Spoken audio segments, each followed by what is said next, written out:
Hey, hello. So I thought we'd take a look at the northeast of Scotland, a little place called Stonehaven. And Stonehaven is just on the east coast, facing into the North Sea. And you have, as you come in from Stonehaven, the Cairngorms National Park. Up further north, rising north, is Inverness, and you've got that big fault line that goes down Loch Ness, Inverness, Fort William, Glencoe. So, but we're going to look at Stonehaven today. But I pointed out the fault line, Glencoe, Fort William. It was once a big ancient waterway. You'll see other videos that I'll have on that. But this area here, the Cairngorms, it's like solid granite, solid rock, solid jasper, feldspar. There's all sorts of, and it's a ski resort a lot of the time up there. So very busy place, lots of energy, lots of rock, lots of crystals, lots going on. But I want to look at Dunnottar Castle. Now the name Dunnottar Castle. The name Dun is Dan. Dan is a judge, and it's Din, Dan, as in the Hebraic, Hebrew, a Bet Din, a house of judges, a Dun, a Dan, a Din. And in the Scottish sort of law, according to Bardic and Scots law, a Dan or a Din is a judge or a sheriff. What became, I suppose, what became a sheriff, somebody who would take care of the region, who would take care of the people, supposedly. That's what the sheriff was. So, but the word Dun means Dan, and otter. I'm not sure about the otter, but the end word tor is to do with Taurus field. Certainly, it always has to do with Taurus field. So something judgment, a holder of a Taurus field, a Dan, a judge.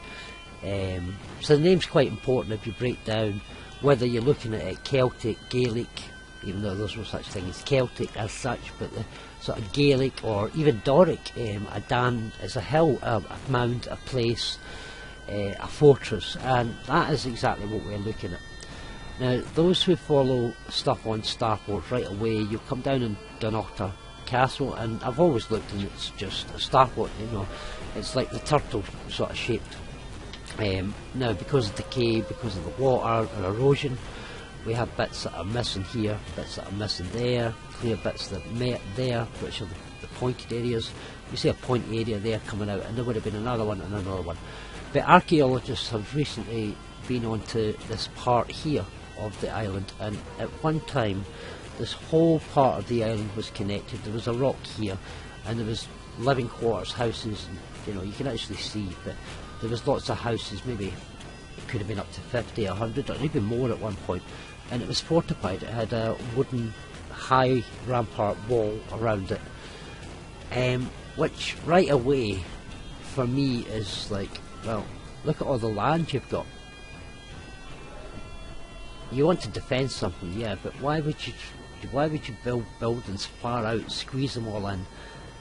I'll put the video of that, or a snippet even, on this to show how all the houses were all sort of huddled together, the people were huddled together, and these weren't big rich palaces. These were just like look according to the archaeologists, simple sort of stacks, simple roundhouse buildings with maybe grass roofs, or of course the archaeologists might not be 100%, but why would people force themselves into all this little tiny bit of land when there's all this land, which is prime agricultural now, prime agricultural land, but or was it all land? Things that I've been discovering is like there wasn't so much land, a lot of it was water, but this is a high raised up mound, and you can see here this has been hit by the water. So, but anyway, what I wanted to show is Dunnottar Castle, why Dunnottar, the Taurus field. Why I say it's to do with a Taurus field. And they call it a castle because the word castle, if you know any of my other videos or you've met me and you speak, a castle is something that is casting electricity, and these towers were pulling down electricity. Everything is sound, frequency and vibration, noise, and piezo electricity up there, and these were on the banks of waterways, salt waterways, or just waterways that they fed salt water into sort of enclosures where they could split the salt water and create electricity, hydrogen gas first of all, and then from that gas they could run various types of generators, or even electrical fields could be harnessed, and we did have free electricity. So whenever you see the word castle, it's casting electricity. So there would have been several towers on this starport, but I'm not really want to speak about starports today. I want to speak about why Dunnottar Castle is here, and I'm going to quite simply just take a line from Dunnottar Castle straight through it. So I'm going to take a line straight through it, and I'm going to take it all the way to Burghead in the northeast of Scotland. Now, Dunnottar Castle is a 6th, 7th century Pictish fort, we are told, and the area between Aberdeen, Elgin, Huntly, you've got the Buchan line, and then you've got this Fortunia or whatever it's called line. These were areas ruled by the Picts, and the Picts were the mysterious people that nobody knows, yeah. But it's not that difficult to work out who the Picts were. Everything's in the language, as they say, everything's in the spelling, and the word Pict is just simply the word that we use for picture. We have me, because everything's me, our image now, so we have memes. But back then, a Pict, they weren't just the peculiar painted ones, these warriors and fierce, the Picts were the image, the picture, the cradle of civilization, the first images of the gods, or the god, or God, the first image of God. And Noah was the descendant of the Picts, and Noah, I believe, is Kenneth MacAlpine, the pineal gland to know, Kenneth to know, and that is Noah.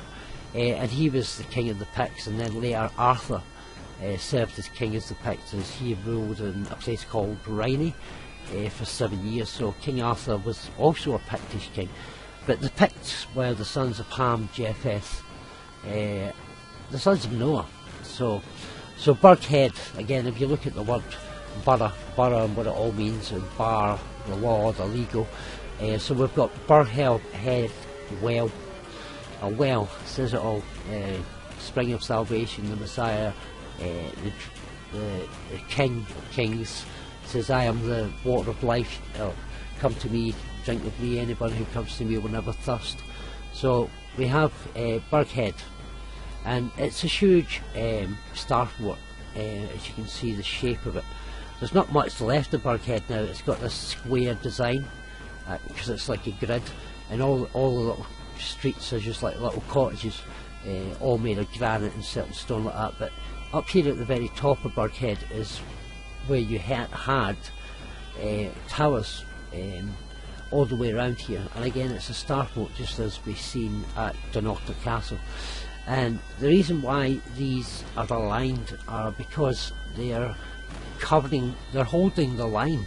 When you say aligned, it's an alignment to the alpha, to holding the line for the chief of the gods of all gods. And our people here, the Pictish people, the Scots, we were all one people, but up here at the top we held the line, and I'll show as we go on later on. But this is a line from Burghead right through to Dunnottar and Stonehaven, because we're actually watching a portion. I should have done it the other way, sorry about that, guys. We're actually watching portions of the sky. Each of us are regions or sections holding the line as such, kind of like a net, and that is our purpose. People often wonder, well, what is my purpose here today? Why am I here? Well, if you know anything about Aberdeen and so on, you'll know that it's all kind of, the cities here and the towns, I'll zoom in, maybe it'll help if I say that, they're all kind of aligned to each other. You see that Pocketbus, Keith, Huntly, Inch, Contour, Aberdeen, and then you've got Newborough, Methlick, Turriff, Portsoy, Cullen, you know, these are, and then you've got Crow, Stricken is where St. Mr. Swans sort of sits, and over here is the House of Cephas, the House of Resurrection. So these lines, ancient Pictish forts, they're actually holding the line in the heavens, and the Pictish standing stones show the squaring of the heavens, squaring the circle, as the Masonics would say, but they show the triangle, which is the Alpha, the Aleph, the God of all gods, set in the time, Genesis 1:14, and the heavens were all the same. These were the signs of the seasons, and our ancestors set up these alignments along this mountain ranges, basically, where they kept watch on the high forts, the portals, the high fortresses.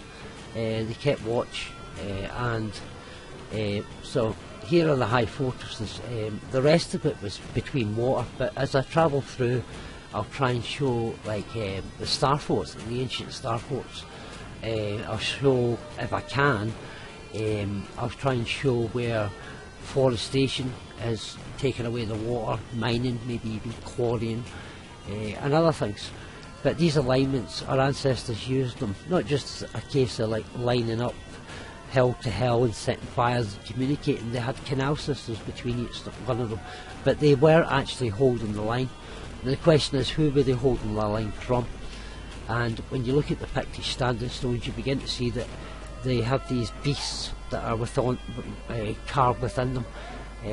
You have the dragon, or you know, it looks like a hippopotamus kind of thing, a strange looking creature, but it's a dragon, and that's Draco, the Draco constellation.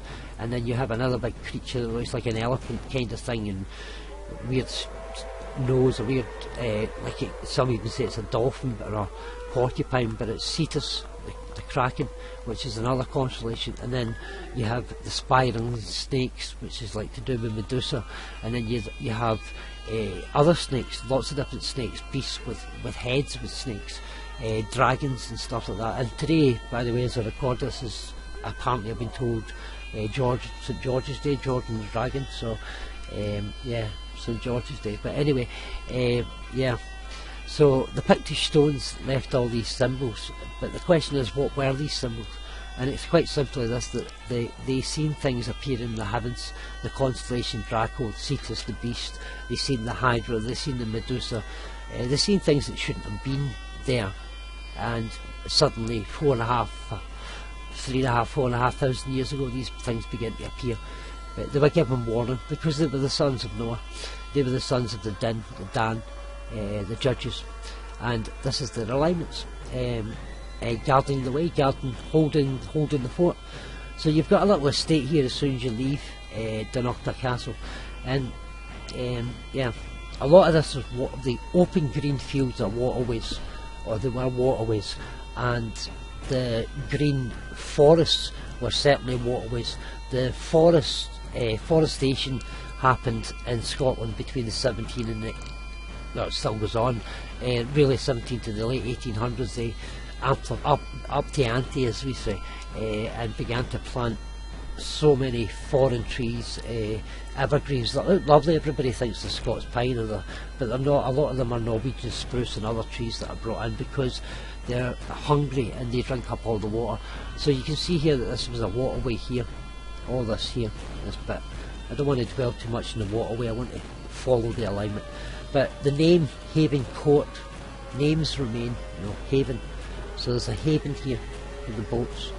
So there's a big waterway down there where all those trees were, and now it's a road there. So it's all to do with energy, currency, water, maritime. Anyway, so you can see this road here. This is still set up in these sort of square. Everything's a circuit.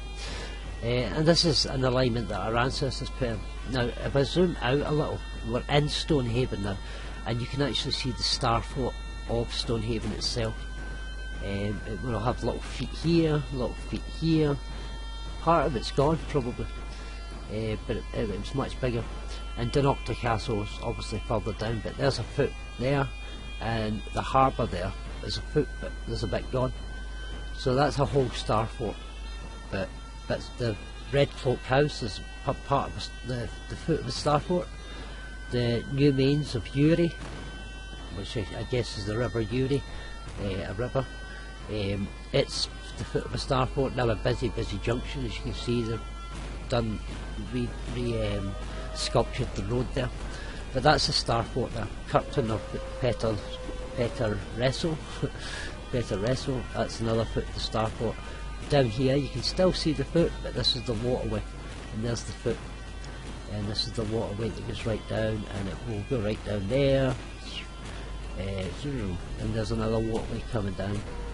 But we are following this line. If I come across star forts or anything peculiar, there's a mound there, a strange shape there. The whole thing's strange, with a square on it, and there's more, and there's you know, probably part of the Pictish connection. All these hills were all sacred. Another small circular area here. Most of this green fields were all waterways. The brown parts here are rocks, mountains, higher ground basically. And the green parts are certainly would have been underwater, because this is now all been forested. So whenever you see large areas that are forested like this, it's possibly underwater. The Curtain of Durras, and Durras is very important because most of the northeast of Scotland, this part Aberdeen, probably way up as far as Banff, maybe Peterhead, they receive from a transmitter here, the transmitter for TV and radios and 5G and 4G and whatever else. So Durras right on the line, right on an old alignment. We come through Durras and we have Crathis on one side, and you can see here this Crathis Castle. Crathis Castle and the Crathis Church is where the Queen tended to visit. So we have this. I'll zoom in I'll zoom out, sorry, for a moment again, and I'll zoom back in again. So we have this line, you know, from Burghead, ancient Pictish fortress, all the way down to Stonehaven to Dunnottar, and we have Durras with the 5G transmitter. I'll mention that because ever since the transition of frequency and radio waves, Marconi on the Isle of Wight broadcast in 1922-23 I think it was, and it was in that same year, in fact in the same day, that he broadcast the frequency of television radio waves, or radio waves that would have been at the time. Marconi, his name was, the Italian, at the Needles it was called, very interesting, which has come through all this stuff with jibby jabs and so on. But the Needles on the Isle of Wight, which is the Isle of Wicker, at the bottom of the spine of Albion, Marconi tested for the first time radio frequency, and Queen Victoria of the last house of Wessex and Hanoverian bloodline as well, conveniently passed away just a few miles up the island to where David Icke actually stays today. So she passed through as the first radio frequencies were being broadcast. So it's quite interesting that we're passing through Durras here, and Durras and Crathis Castle. The Queen loved to go there. The royal family loved to go to Crathis Castle, and Durras and this whole area is a massive area for transmitters. And most of the northeast frequencies and signals were, with 5G it's everywhere now, but were transmitted from this area. I remember when I first moved to Aberdeenshire and I lived in Kemney, the TV signal came from Durras, and it's quite a distance. So next to that line, Crathis Castle, and the Queen loves to go there. But it's an interesting point that radio frequency, I wanted to make the interesting point that radio frequency seems to be how these elite parasites work, and that's why it's so important for them to get the 5G. So we're coming through quite high mountains, and these mountains are full of, you know, all sorts of conductive energies and rocks.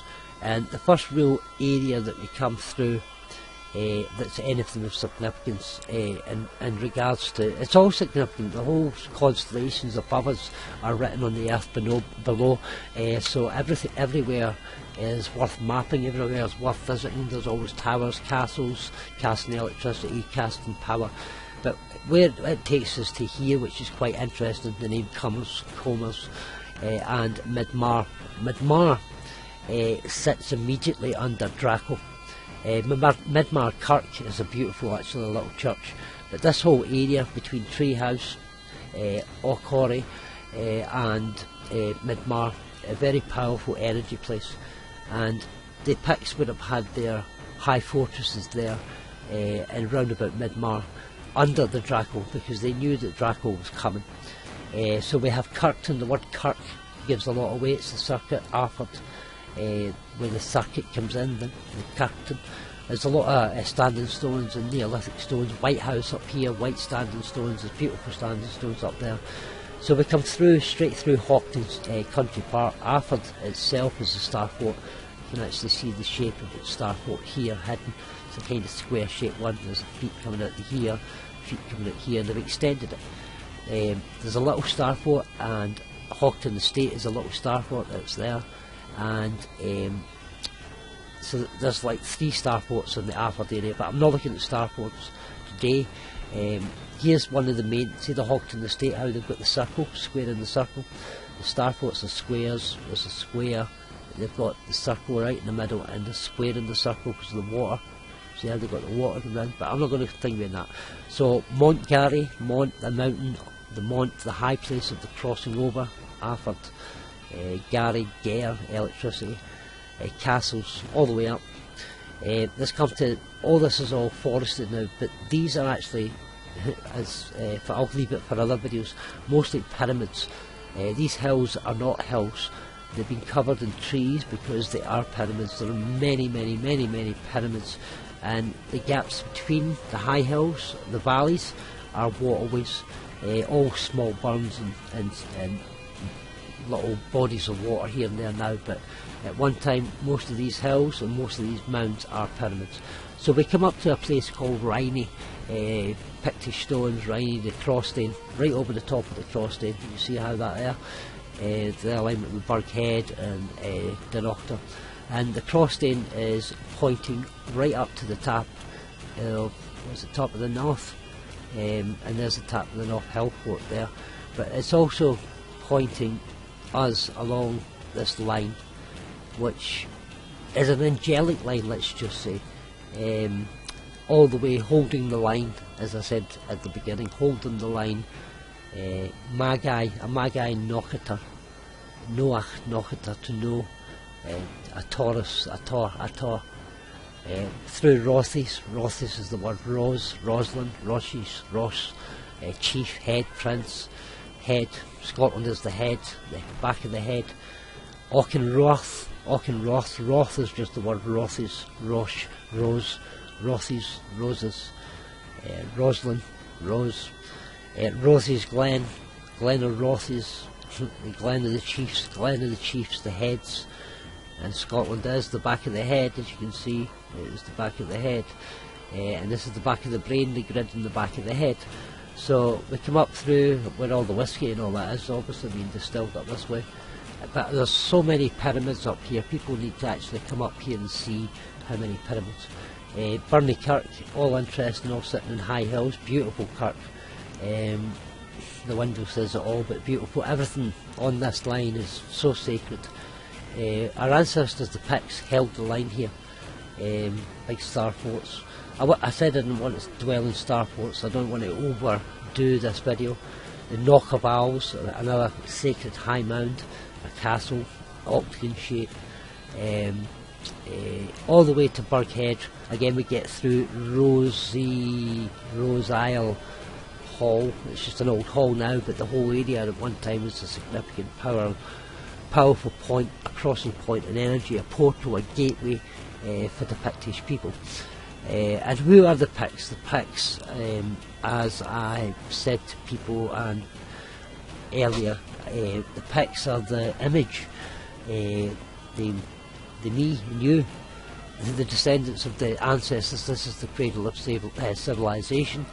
We are the bar, we are the borough, we are the people, we are the image, we are the sons of Noah, the descendants of Noah, and we know, we ken, we are the Kenneth Mont, the sons of Kenneth MacAlpine, and we are the northern kingdom of the Macedonians, the Thracians, and the northern Greek people.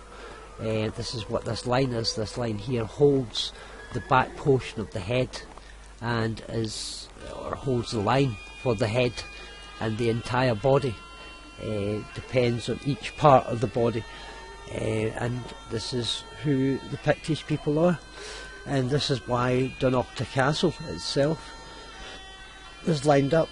It's interesting today that the Balmoral area is where they're taken over. You can see this large there, but here is the House of Resurrection, the House of Cephas, and everybody passes through, no matter what faith, religion, everybody passes through, but there's a great dragon here which sits over Midmar, and that great dragon is Draco, the Draco Bloods. But our ancestors, which it shows you on the Pictish stones, they squared the circle, showed you the canopy of heaven, the dome, what was up there in the sky, and they showed the four creatures that we hear or read of in the book of Revelation that sit on the Euphrates. There are many creatures up there that have came into the constellations, which our ancestors at one point in time, the Picts, which our ancestors didn't recognise, but they've been told, because and starforts are really the arcs. Moses was given a design for an ark, and that ark he did build. He built that ark in Knock Hill, in the sort of Fife sort of area, down by away south of Scotland. He built the ark down there, and the flood took the ark away down, and it came in through the Moray Firth and up into this area and landed in this area, and his sons, his descendants, Kenneth, Noah, Kenneth MacAlpine, the pineal, the son of the pineal gland, the one who knew, the one of the open eye, the one of the open pineal gland, MacAlpine. He and his descendants were the Picts, the image of the Creator, the Almighty. And when the flood waters went down, he went down into the land of Canaan, him, or as his descendants, who we know as Abraham and Sarah, and they inherited the land of Canaan, which is central Scotland, after the flood waters went down. And that's why when they went down there, Abraham, Sarah and Lot, Lot was actually further down, he was from down here, but as the flood waters went down, and Abraham and Sarah sort of traversed or wandered these lands, they came in contact with giants and numerous other people who had survived different floods, or the catastrophe when the comet meteor actually hit. But way back long before that, we are told that these standing stones and stuff are like 4,500 to 5,000 years ago, but who knows what the time is, but certainly not that long ago in the distant past our ancestors set them up, and all our cities are still aligned in that way. We were holding the line, we were watching the heavens, we were watching the House of Cephas, and we were watching for these beasts, the Draco, for Hercules the strong man, and for other things coming into the heavens and changing our energies. So thank you for listening, folks. Hope you enjoyed. I hope it made some sort of sense.